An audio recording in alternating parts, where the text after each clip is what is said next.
ఆ ఇరువురు ధర్మయోధులు.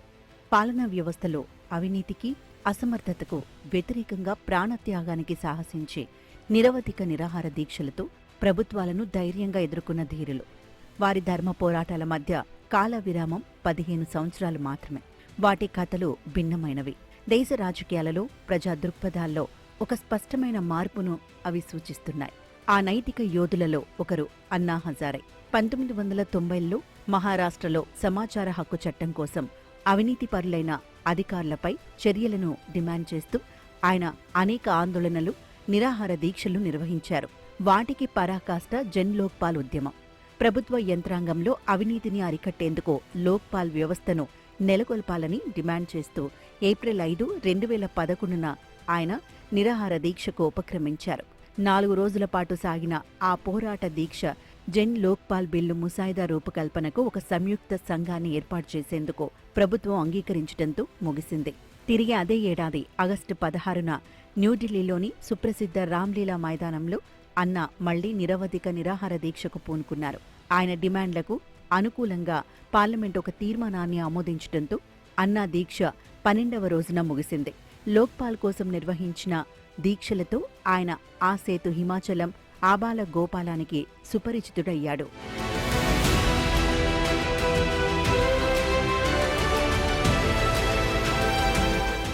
అన్నా హజారే డిమాండ్ సాపేక్షంగా నిరపాయకరమైనదే. అవినీతిని నిర్మూలించేందుకు గట్టి చర్యలు చేపట్టేందుకు జాతీయ స్థాయిలో స్వతంత్ర లోక్పాల్ వ్యవస్థను సృష్టించాలనేది ఆయన డిమాండ్. అవినీతి అనేది చాలామంది పాల్పడుతున్నదే కదా అనే ఉదాసీనత దేశంలో అవినీతి పెచ్చిరెల్లిపోయేందుకు దారితీస్తోంది. అందరూ చట్ట ఉల్లంఘనకు పాల్పడుతున్నప్పుడు తాను ఒక్కణ్ణి చట్టానికి కట్టుబడి ఉండటం వల్ల ప్రయోజనమేముంది అన్న ఆలోచనతో అత్యధికులు అవినీతికి కారకులవుతున్నారు. పైగా అన్నా హజారే నిరవధిక నిరాహార దీక్షకు పూనుకున్న సందర్భంలో మన్మోహన్ సింగ్ ప్రభుత్వం అనేక కుంభకోణాలతో అప్రతిష్ట పాలై ఉంది. ప్రభుత్వ ప్రమేయమున్న ప్రతి వ్యవహారంలోనూ అవినీతి చోటు చేసుకుందని ప్రజలు విశ్వసించిన కాలమది. దీంతో అన్నా ఆందోళనకు అశేష ప్రజల మద్దతు లభించింది.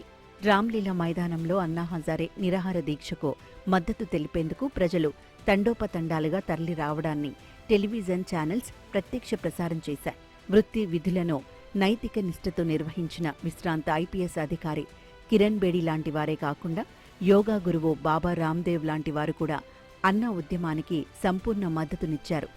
అవినీతిని తాము ఎంత చిత్తశుద్ధితో వ్యతిరేకిస్తుంది చాటుకోవడానికి అన్నా ఉద్యమానికి మద్దతునివ్వడం ఒక ప్రయోజనకరమైన మార్గమని అనేక మంది విశ్వసించారు. అయితే అన్నా ఉద్యమానికి వెన్నుదన్నుగా నిలిచిన అసలు శక్తి రాష్ట్రీయ స్వయం సేవక్ సంఘ్.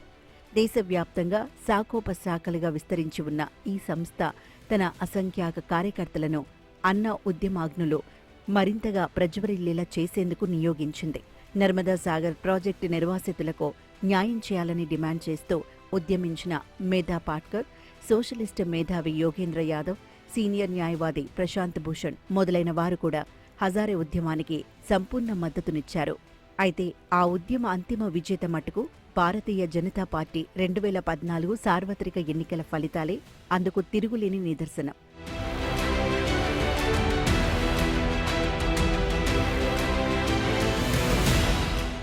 అన్నా ఉద్యమ ఉధృతిలో మన్మోహన్ సింగ్ ప్రభుత్వానికి ఒక పాత్ర ఉన్నది. ఉద్యమ జటిలతను మన్మోహన్ సర్కార్ తొలుత అర్థం చేసుకోలేదు.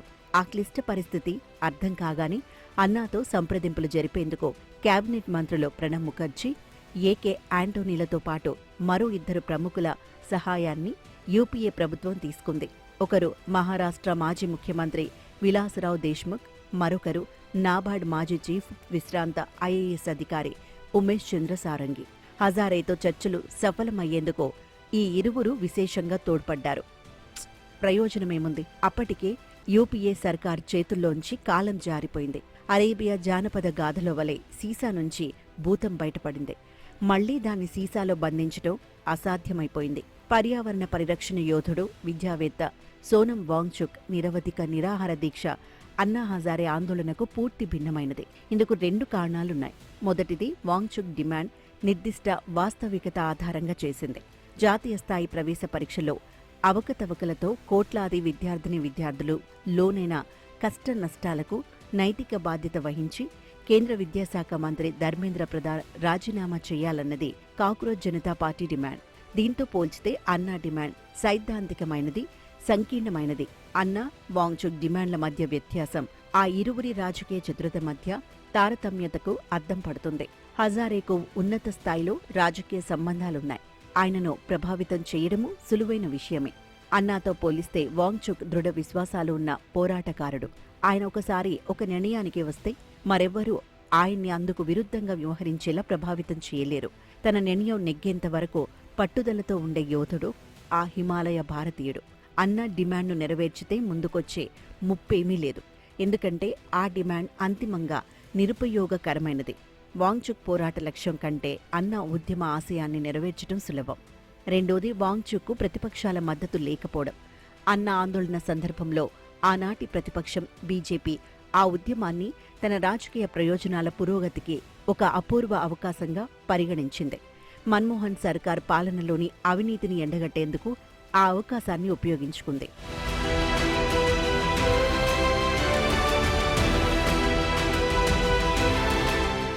వాంగ్చుక్ పోరు సందర్భంలో ప్రస్తుత ప్రతిపక్షం ఏం చేస్తుంది? స్తబ్దుగా ఉండిపోవడమే కాదు. ఈ మందకొడితనానికి కారణమేమిటి? ప్రతిపక్షాలు వేటికవిగా ఉండిపోవడమే. ఈ అనైక్యత వల్లే మోదీ సర్కార్ను సవాల్ చేసేందుకు వాటికొక సమైక్య, సుసంగత వ్యూహం లేకుండా పోయింది. వాంగ్చుక్ ఉద్యమ మనోరథం నెరవేరితే తమకు సమకూరే ప్రత్యక్ష ప్రయోజనమేదీ లేదని విపక్షాలు భావిస్తున్నాయి. అన్నా ఉద్యమం ప్రత్యక్ష లబ్ధిదారు బీజేపీ.